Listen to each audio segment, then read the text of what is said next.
Greetings and thanks for coming. This is thought number one for the evening. This is from the novel 1984. Everybody hear me in the back? Is any problem? Any issues there? We good? Thanks. So it's a little bit about the 1984. If you know the book, well, the guy's job is to sort of rewrite the past according to the government's present policies and plans. And so we'll get into a little bit more of that. Second thought, just before we begin, you can imagine if you live in a country where you think they're not telling you the truth, this may keep you up at night. So the presentation is called Greetz from Room 101. I'm Kenneth Geers, and probably suffices for an intro. So in the book, right, I would say that there's a government information warfare against its own people. And there's a lot of use of technology. It's very interesting to consider in light of the internet. They use two-way telescreens, so in each apartment, each home, the government can see you, and you can see a representative of the government all the time.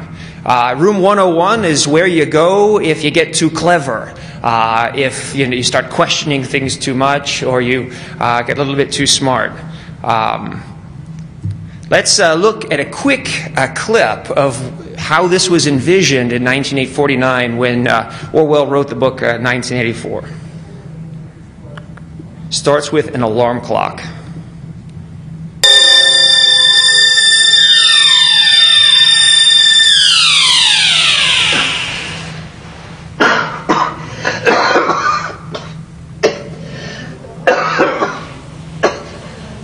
To 40 group, take your places, please.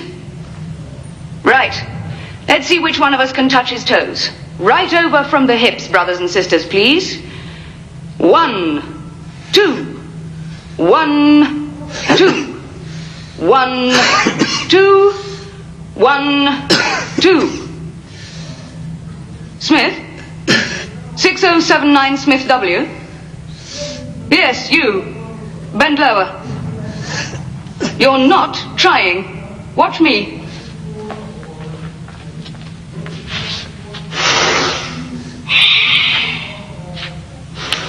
There, brother.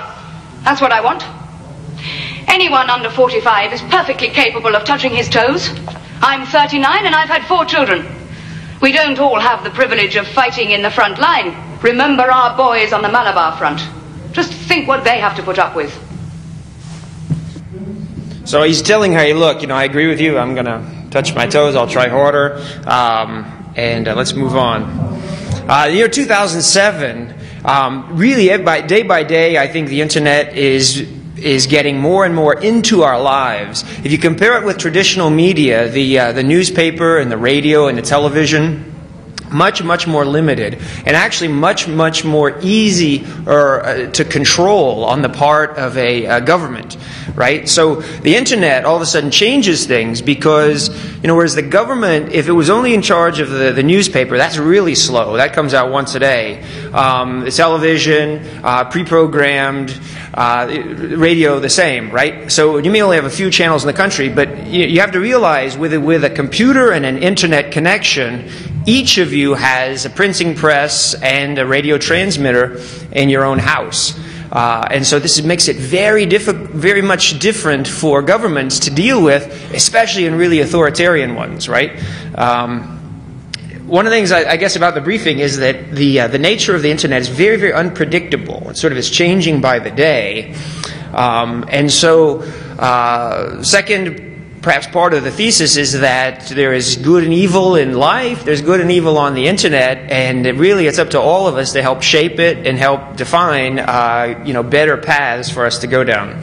I mean, some of the things that are going on, if you saw some of the other talks, really in the way the soldiers speak, soldiers talk about killing people and breaking things, right? That's their job.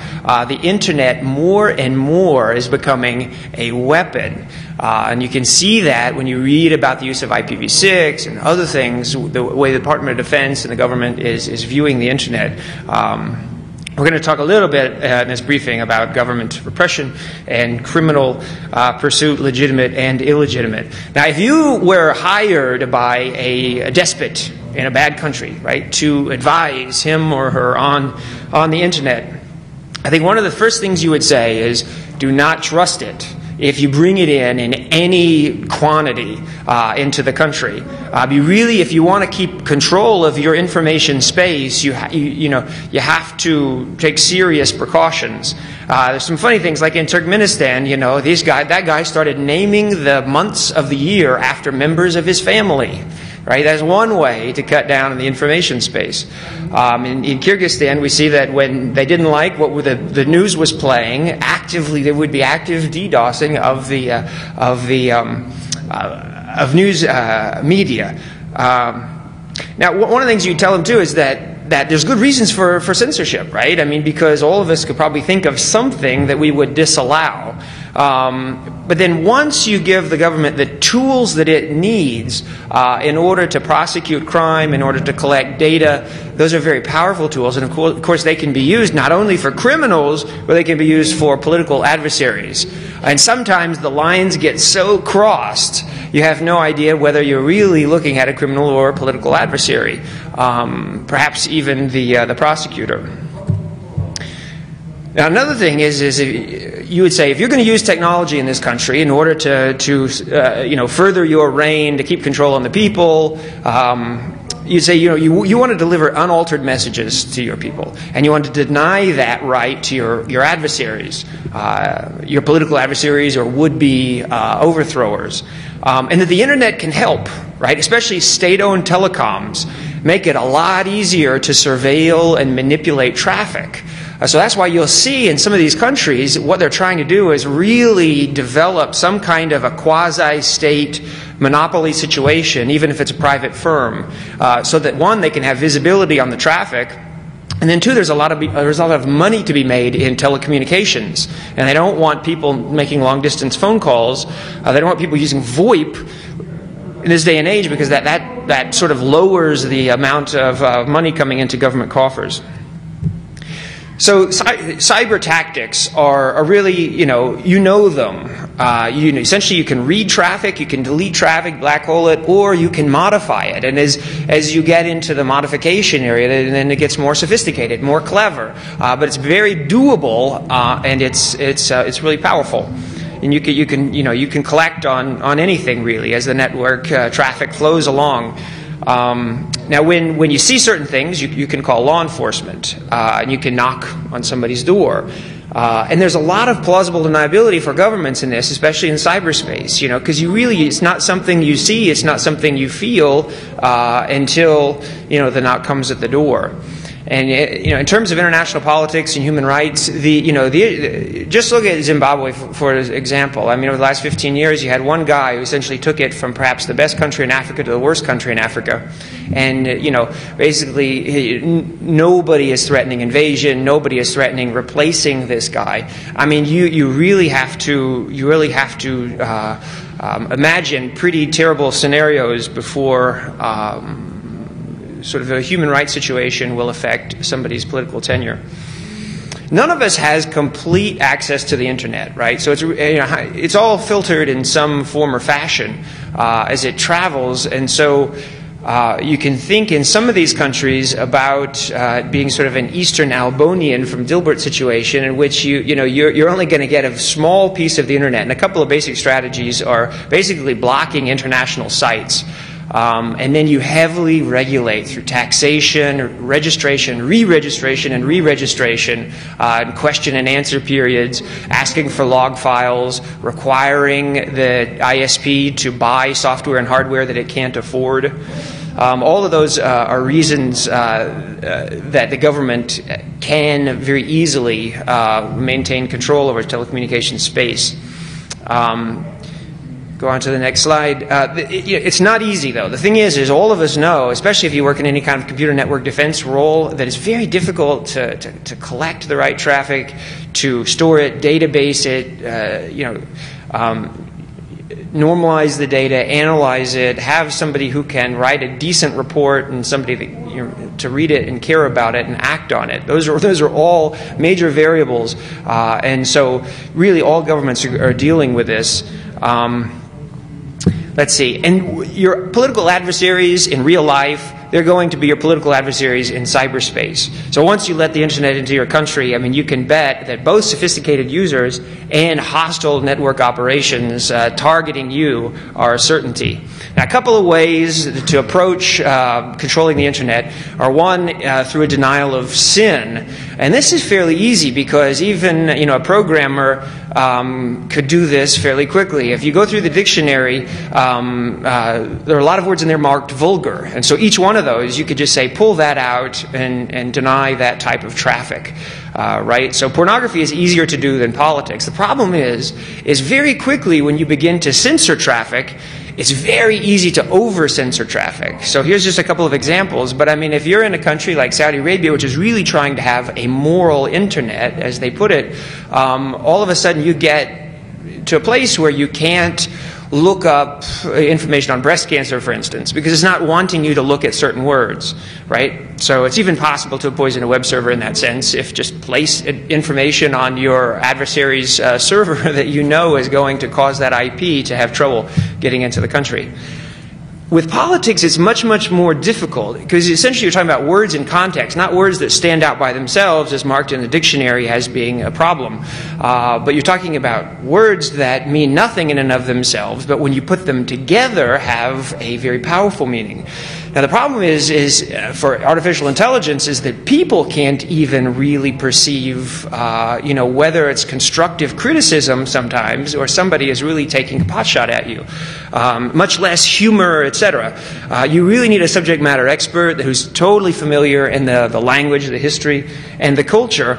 And the smaller the circle of power gets, obviously it's going to have an inverse relationship to your ability to be able to monitor the traffic.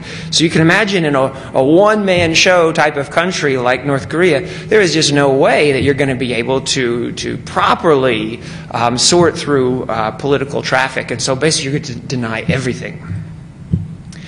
So blacklisting and whitelisting, blacklisting, essentially looking for words, string matching, should be a two-stage system. What people are going to go to is whitelisting, right? Because you can't, it's too hard to do a proper blacklist type situation. And so what you're going to do if you want to have a fairly restricted network space and hang on to power is say, I'm going to give you, a couple of news sites, a couple of weather sites, some sports, just enough porn to keep you happy, and that's it. You're not going to go anywhere else, right? Because I just don't have the time to sort through your requests for traffic. Now, there's the supply side and there's the demand side. So we talked a little about the supply side. The demand side can also be heavily affected, especially in countries where people are afraid of the government. So through whether it's physical or virtual intimidation, you can definitely affect the demand side of internet traffic. On the government side, on the hiring side, security personnel, definitely, you're going to have to change your hiring practices, right? Because no longer does the truncheon ping mean what it used to, right? Ping has a whole different connotation these days. And so the people you bring in for security management, they're going to have to know something about the internet in order to police the country. So here's kind of 4 possible commandments if you were going to allow internet into a really restricted political space. I would say you probably want all accounts officially registered. And you want them to show up with their ID, and you want them to show up at the central telecommunications building that's next to your internal security service, right? And they're going to have to give their name and address and your ID number. Now, all the traffic that comes from that account has to be attributable to that account. Users can't share or sell their connections, and they can't encrypt their connections either. So that's going to cause you big pain in decryption. How do you get this stuff? When governments look at the situation, they have some of the same exact questions to answer as you do for your home network, right? Should I rely on the little icon in the system tray to tell me that I'm safe? Right? Or am I going to have to hire people who are going to have to learn how to write snort rules and learn how to database traffic and examine that traffic and try and tell me if it's causing me a problem? Right? These are huge questions for them to answer. Here's 4 countries, Myanmar, Belarus, Zimbabwe, and Cuba, who have all bought internet surveillance systems from China. there is a corporate connection to this. Now, the industry, they will come back with is kind of a solid response in the face of the privacy advocates. How can you make this stuff and how can you sell it? They say, look, our products are politically neutral. Just like whips and just like chains, right? You can use them for anything. You can use them to pull a car out of the swamp, or you can use them to tie somebody to the wall. But their products, they say, look, we can't control how somebody's going to use this product. Customization is key because you're talking about selling to foreign countries that have different cultures and languages and backgrounds and laws, and so these companies, they actually have to study and it's really the lucrative targets these companies they don't really want to advertise, but they want to be known for selling Saudi Arabia, for selling China, for selling big country the software, right? So that's a big coup for them. That's just like anywhere in business. Here's one from Scandinavia. This is free. You can download it to check it out. And on the website it says, this is for a grammar school, theoretically. But it says, you can go from unobstructive to draconian. And so by IP, for instance, through algorithm matching for stuff that you want to come up with on your own, you feel like somebody may have a covert channel in the traffic and you want to fish it out of the traffic. So you can write a custom script for that. Has whitelist and then stealth mode. So with stealth mode, you click on that and it's going to allow people to go to a bad site, but it's going to alert these law enforcement and security personnel at the same time. So last slide in this section, chance fatal or TCP/IP. Governments have a wide array of tools at their disposal, but I think they're hard to use and they're little understood in most of the countries who are trying to use them. So you can blacklist IPs, but one of the things, once you get down into countries that own their telecommunications, lock, stock, and barrel, you're talking about having the ability to essentially own the dictionary. Now, there's a really interesting part of the book 1984 in which the government is trying to prove that it can do anything with its people, and it's telling Winston that 2 + 2 = 5, right? And he's like, 2 + 2 = 4. Well, when you own the dictionary, right, when you own your top-level domain, when you own all the DNS servers, you can say 2 + 2 = 4, right? You can do things like download AmnestyInternational's.org website, and you can take off your country-specific information, and you can repost that site within your country. Who's going to stop you doing it, right? So as you get down all the way to the bottom, then developing websites just as bait, right, just to pull people out of the woodwork, your political adversaries. All this is possible in the internet.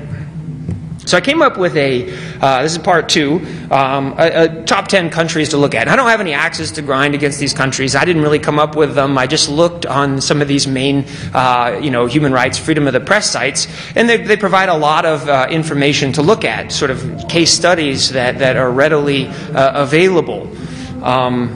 Some of it was just subjective analysis. I kind of had to put a list together. You'll see that some of the countries we'll look at, they're just snapshots really, are very technologically sophisticated and some are not. But then I kind of had to sort of place them in context as well. So Freedom House, this is an outfit that categorizes, you only fall in one of 3 categories: free, partially free, and not free.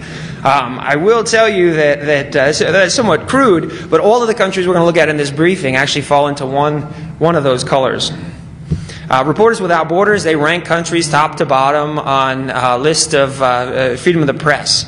So as you see, Scandinavia is right there at the top, and Eastern Europe as well. So notice Eastern Europe, this is great. I was there not too long ago, and I would highly suggest going to Eastern Europe these days because they are really doing, I think, pretty well these days. They sort of, came out of a long sleep through the Warsaw Pact days and are really trying hard now to develop integrity, I think, in law and in taxation and international affairs. Anyway, I don't want to bore you with that, but you will see them on the top 10 list. We're going to look at the bottom of the list, and most of the countries we're going to look at are there, but as we go through them, I won't give them away just yet. So where is US in this time? Yes, I think it was about 40, something like that. I think it was about 40, and that may be Fox News dragging it down, right? I'm just kidding.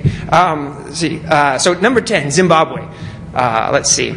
So Zimbabwe found one post on the internet which said on October 20th, 2006, President Mugabe got together with his version of the CIA, and he said, look, we've got a lot of people in our country who are sending out a lot of bad information about our country. You got to find them. You got to find where they are, and here's some of the things you're going to do. You got to get in the ISPs.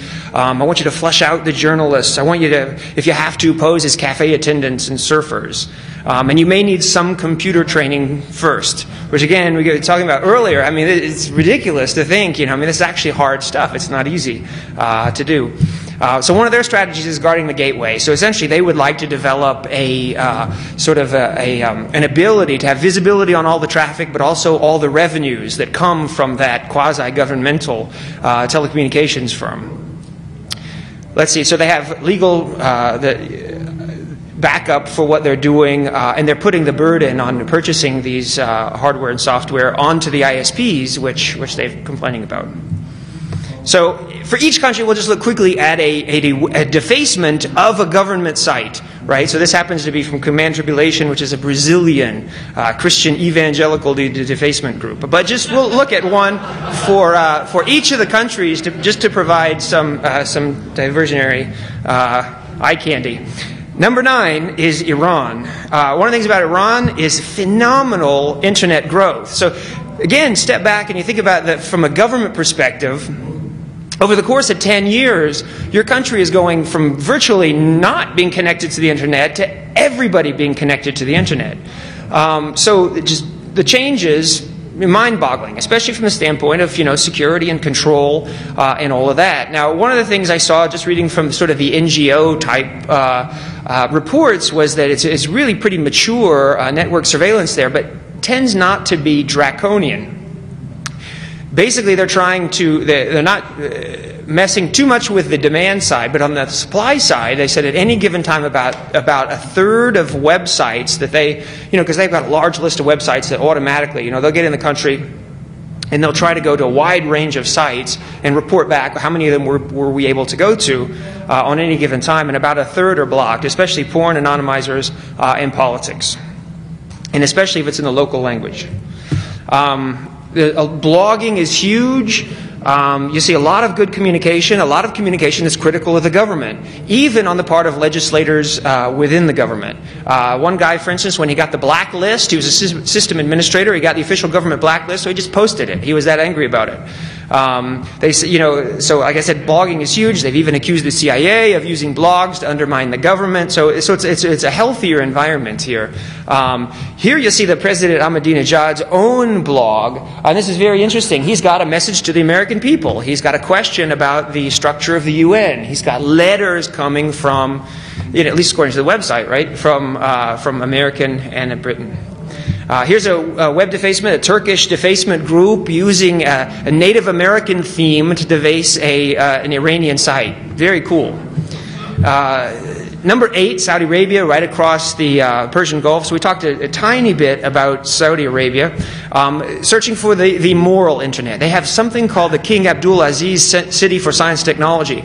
It's a national level proxy, right? So anything, they've got a lot of ISPs in Saudi Arabia, but everything is supposed to flow through this one site. And it's supposed to eliminate the negative aspects of the internet. Now, if you go to a site, now they use caching, blacklisting, and then it's triage. So it's got some artificial intelligence built in. And if you go to a site that it's never seen before, it'll try to make a determination, obviously based on keyword. But you'll get pop-ups. It'll say that this, in Arabic and English, it'll say that this site is disallowed and your request is being logged by the ISP. Encryption forbidden. ISPs have to conform to Muslim values. But the Saudi officials have said, look, this is really hard. We can't keep up. They're fairly honest about this. One of the things happening in Saudi Arabia is that people are just buying satellite dishes and they're connecting. We'll talk about this a little bit later with just overall strategies to get around censorship, but they're just buying satellites and they're going to foreign ISPs. So that's a problem there. But back to the basic strategy within the government. So it's morality and politics. They've said it's morality, it's not politics, but at least one case, there is this London-based opposition group, MIRA, and the government's really played a long-running cat-and-mouse game with this group, and so it's definitely an example of political blocking. One of the interesting things in the country is they have blacklist removal and addition forms. So if you don't like the results you get in a query, say, look, I'm looking for information, I'm not getting it back. See if you can do something about this. And they say they get about 500 a day.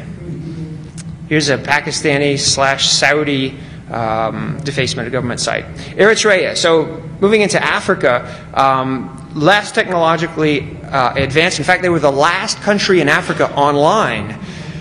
Now, they had a very healthy in Africa history of warfare, unfortunately, in Eastern Africa, but also clandestine radio sort of between them. And so this is slowly but surely moving on to the Internet.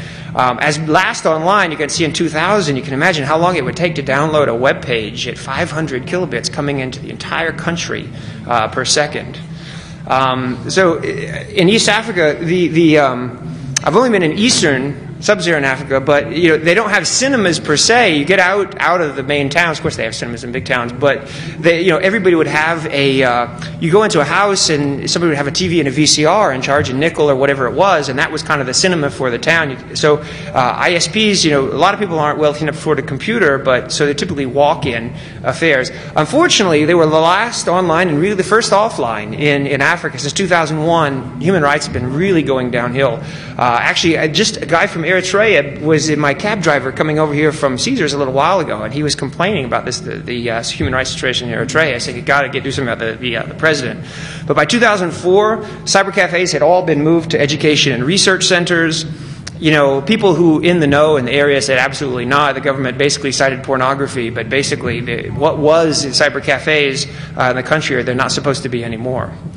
Number 6, Belarus. This really provides us one of our best case studies. Really interesting.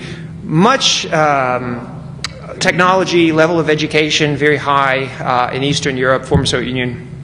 But this country is really anachronistic in that they still call the security service the KGB. It's the only, I believe, in the former Soviet Union. Still, they don't bother to change it. Very Stalinist there. The presidential administration still runs the newspaper, the radio, the television. And within the KGB, you have this thing called the State Center for Information Security, and they own the top-level domain. They own the DNS servers, and there's been a lot of funny games over the past few years with going to websites in the country. You can see in 2001, 2, 3, 4, 5, and 6, whenever there was a referendum for the president, presidential election, all this, you saw a lot of stuff happening. Last year in March, a huge cyber showdown in the country, really. They had presidential elections, and both sides were trying to use the Internet to their advantage. The government actually was trying to put infrastructure out into the country because its supporters were largely older and rural. But they couldn't keep up with the opposition groups because they were younger and urban. But on election day, 37 at least opposition media sites were inaccessible in the country. This is fairly crude, but it's true. And the presidential challenger site was dead. Funny DNS errors were reported subsequently. 1 week after the elections, there were demonstrations in the Capitol. Riot police came out. There was a bunch of arrests. And again, the Internet inaccessible from the Capitol. The president won by a large margin. Here is a liberty of expression, specific defacement within the government of Belarus. Number 5. The top 5, I would say, are even much more hard nuts to crack than the 6 to 10. So number 5 is Burma. In Burma, it's illegal to have incorrect ideas. The net penetration is minuscule. So those who can connect to the Internet, I mean, it's told up front, no politics, no webmail, no anonymity, and on top of that, no porn. Only state email, and you're told that if you go into a cyber cafe, you have to show them your name, address, your ID card. Frequent screenshots are going to be handed over to the government, and you can go to prison for any of the following, including some vague criticism. Resistance, pretty futile. There's been online activism abroad, and you'll see, the odd complaint against Burma, but basically. Business interests, national security politics and all that probably come before most other government policies. So the government, probably not too worried about this. The company that sold the software to the government denied it until an NGO actually found a picture on the web of the Prime Minister of the country and their own sales director closing the deal. Here's a Turkish defacement of a Burmese site. Number 4 is Cuba. Now, Cuba has a little bit different strategy. Cuba says, basically, all technology should be in the hands of the government. It's not for private use. The government's supposed to own all computers. And it's funny, in Cuba, you have very educated population. So they got good educational system, good health care, nobody connected to the internet. Big problem. So they do have some cyber cafes. But again, if it's going to cost you half of your monthly salary to get almost no information back, you can imagine nobody's going to even try. So illegal connections to the internet, 5 years. Counter-revolutionary information, 20. I mean, that's pretty stiff. Now, there was an NGO, female in the country, last year. She brought up an email client, and she typed the names of a bunch of Cuban dissidents in the email. She tried to send the email. First, she gets a pop-up on her screen that says, this program will close for state security reasons, and then her computer, according to her, crashed on her. There's a cyber black market in the country for hardware because it's so rare, but also for these things called connection codes. So if you're a student or you work in a company that actually is supposed to have some access to the internet, you get a connection code, and these are on sale on the black market. Another Turkish defacement. So number 3, China. China is perhaps not the most malicious or most authoritarian in this sense, but it does get the 3 ranking for having the most sophisticated surveillance. All of these adjectives are used to describe. You can sum it up by saying that they have an army of public and private personnel that are involved in doing this as their regular day jobs.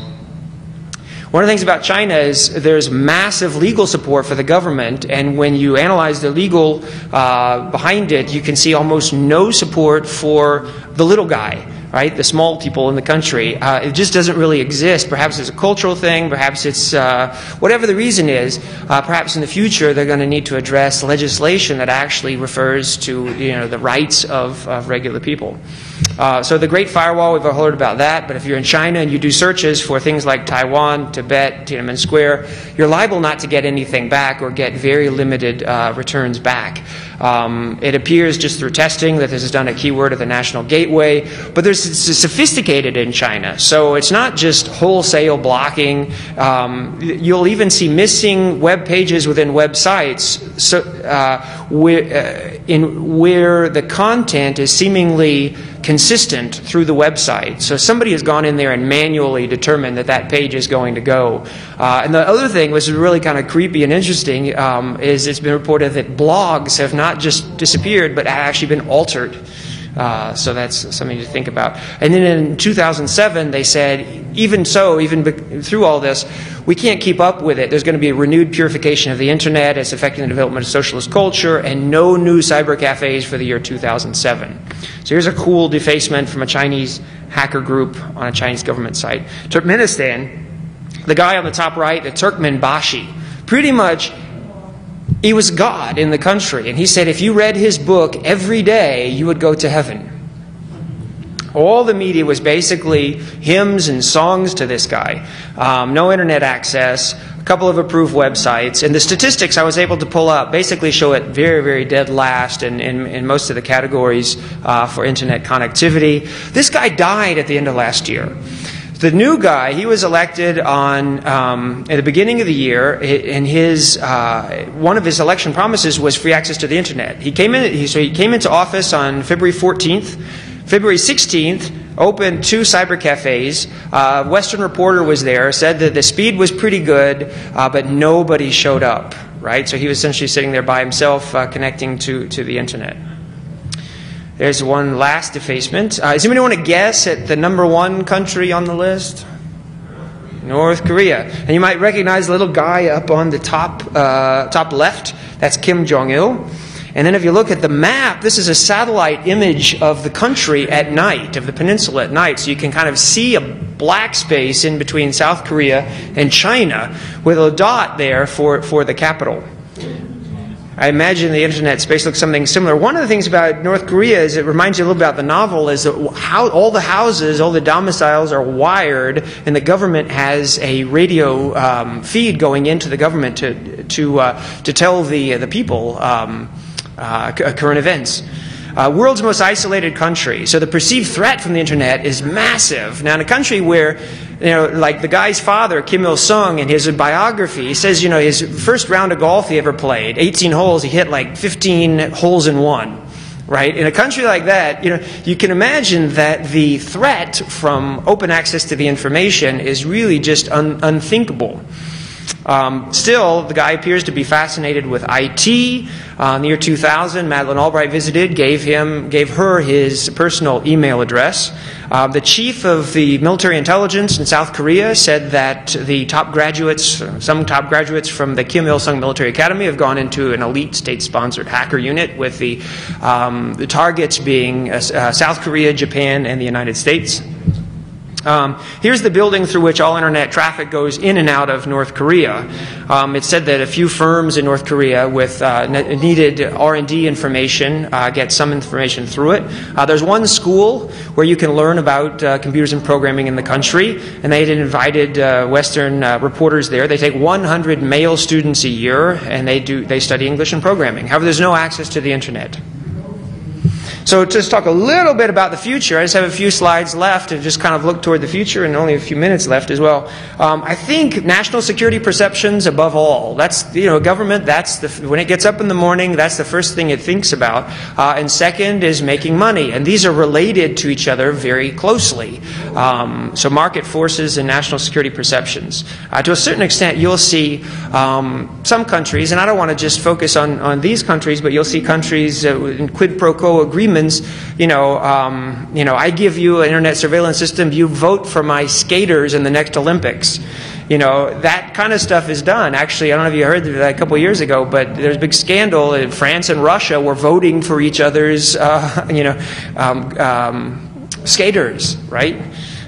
So government objectives, I think there's some realistic and unrealistic goals. I think probably you could restrict wholesale, blatant attacks by the average user.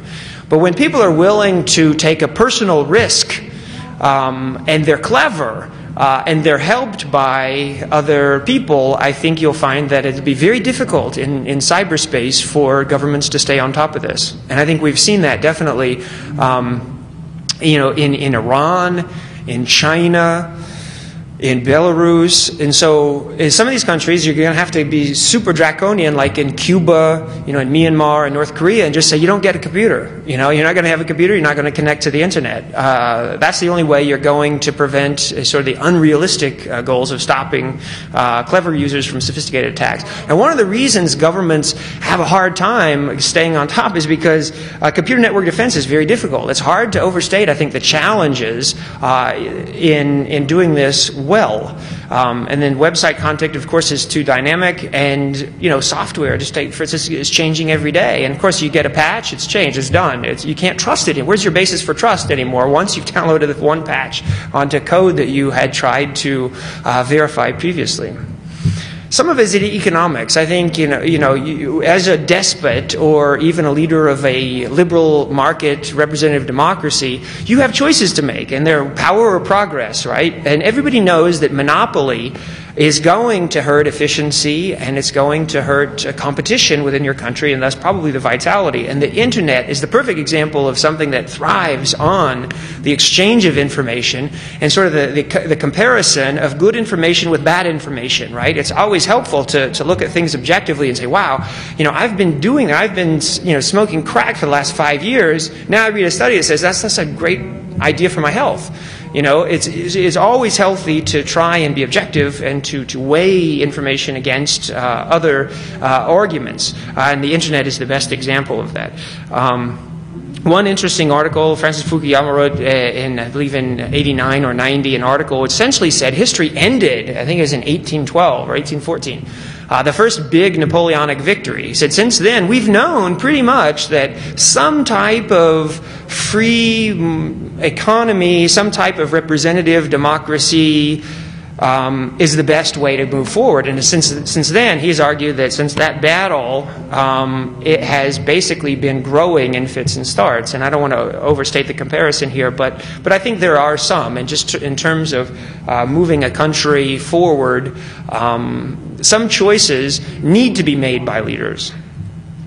Future of cyber resistance, I think privacy advocates should be somewhat optimistic. I think the internet probably has done more for freedom of expression, the growth of knowledge and understanding than any technology in history. Really, if you compare it to traditional media, whenever there was a coup d'etat back in the day, the first thing that the coup plotters would need to do at 5 in the morning is take the national radio station and the national television station. So that, later in the day, the first image you see is of the new leader. That's really not possible anymore with the internet, unless you are on top of everything that's coming into your country. It's much more difficult.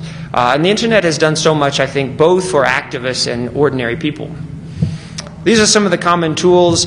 Again, you can just look in Saudi Arabia and see that everybody's going to buy a satellite. They say, I'm not going to go through the system. I'm just going to buy a satellite and I'll connect to a Turkish or an Egyptian service provider. And I'll be completely outside the system, and that's very common. Covert channels, essentially, they can be anything you want to pass information back and forth. And if you allow the internet into your country and you allow some exchange of information between your people and outside, you're going to lose control per se. But the thing is, I'd just like to emphasize on this slide is creativity and evolution. So just one of the reasons that's important is because once a government finds out how you're communicating with the NGO outside your country, of course they're going to block it. And of course they're going to come arrest you, So they know your tactic. They know that software, and they can see it, and they can key in on it. So that's why, it constantly has to be evolving, and you have to use imagination and creativity moving forward. Here's just one tool in the news, but at the University of Toronto, they have a cool tool called Siphon. It's especially written for countries just like we talked in the presentation. So essentially, you could go home and download this tool and offer the connection information to anybody, say in China or wherever else, and they'll connect through your computer, a encrypted connection, out to the World Wide Web and have free access, theoretically, to the wonders of the internet. And at that point, if it works the way the designers have intended, of course, then the security relies just on the personal trust, and the government would have to somehow perceive a problem outside the normal internet traffic that it would rely on if it had a better signature. So there's no perfect attack and no perfect defense, but again, that means there's no magic bullet for any of us, for the government or for the regular folks. So cyberspace is anarchic, but that's probably a good thing moving forward. And just a small bit of advice is just to keep a more vigilant look on things when things get dicey, when things are critical. You see in Belarus with the elections, with the national referenda and stuff like that, funny things always happen. They can't connect to the internet. It's really pretty crude on the part of the government, but again, it's indicative, and you'll see that things in cyberspace tend to relate pretty closely with events in real life. In the Middle East, every time there's an uptick in violence, you see web defacements go like crazy, and so there's a pretty direct relationship. Last thing is if personally targeted, I think you should look up this thing on the internet called the Moscow Rules, and you got to finish the presentation, otherwise I won't have enough time here.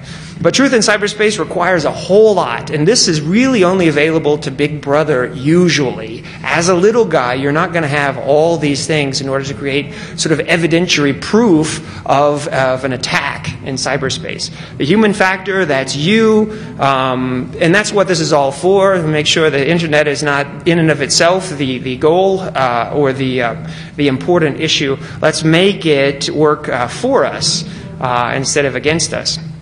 Here's show you one more. And again, these This clip is again at the beginning of the movie, so I'm not going to give anything away in the movie. I forged government announcements and falsified figures quoted for agricultural and industrial activities. As a result of mental disturbance dating from my experiences during the atomic wars, I was a willing subject of Goldstein's influence. I was stubborn and egocentric. When own-life thoughts occurred to me, I reveled in them. I went into the proletarian zones. I had sex with prostitutes. I deliberately contracted syphilis. It was at this time that I made contact with the resistance. I was personally contacted by the arch-traitor Goldstein and ordered to assassinate certain inner-party officials. This I did. My agents forged documents and gained entry to the Ministry of Truth. Thought crime is death. Production figures.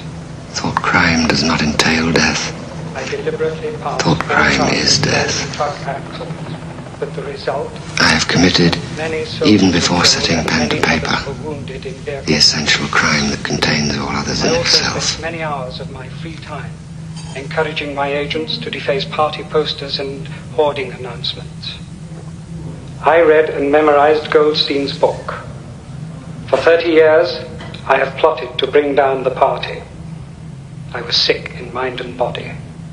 Together with my colleagues, Aronson and Rutherford, I did counterfeit important party documents, including ex-London permits and travel passes, and that by use of these documents, my agents travelled freely throughout Airstrip 1, encouraging insurrection and organising a massive counterplot to destroy the innermost faction of the Oceanian leadership.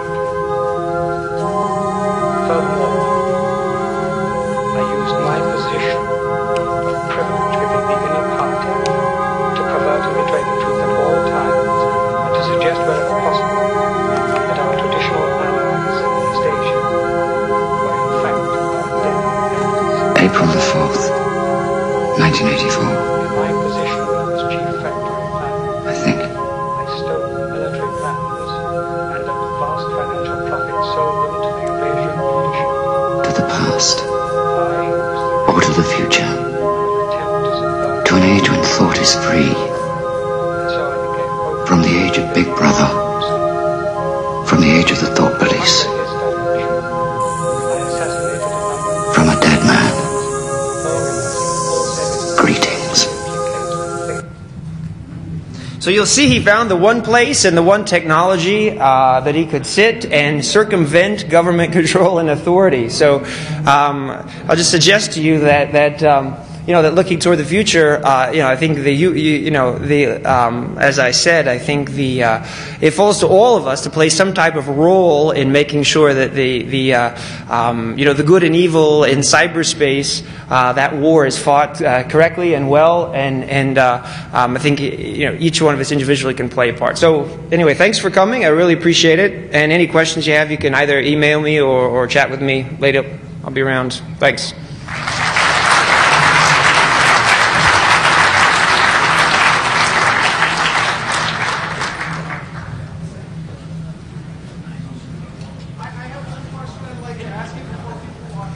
Sure. Let's see. I've been to.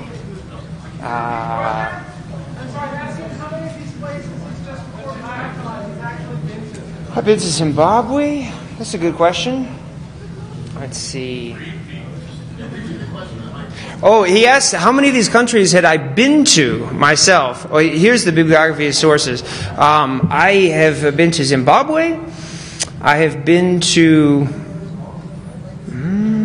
Not been 1, 2, 3.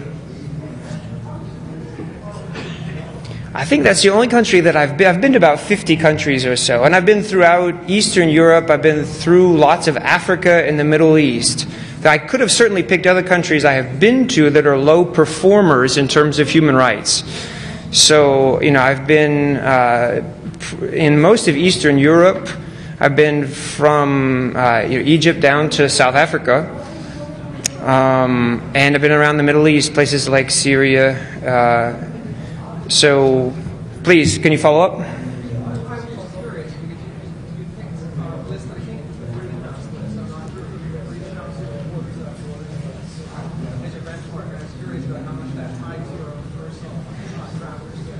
Yeah, he's curious about how much this ties to my own personal experience. I think I've only been to Zimbabwe on the list, which I really developed sort of a soft place in my heart for while I was there. Let's see. I mean, some of the countries, like I've been to Ethiopia, I've been to, Kenya, I've been to Tanzania. This is close. Unfortunately, I haven't traveled much in Asia. Some of the countries are Asian. I haven't been to Belarus, but I've been to Poland, Estonia, Russia, Hungary, Czechoslovakia, Yugoslavia. So I've been around. I've been to like 50 countries. I spent about 4 years backpacking. I studied, worked overseas. I'm not done. I'm so sorry. Yes, question. Apologies. No. Here's the thing. There's a Q&A room, so you can ask more questions.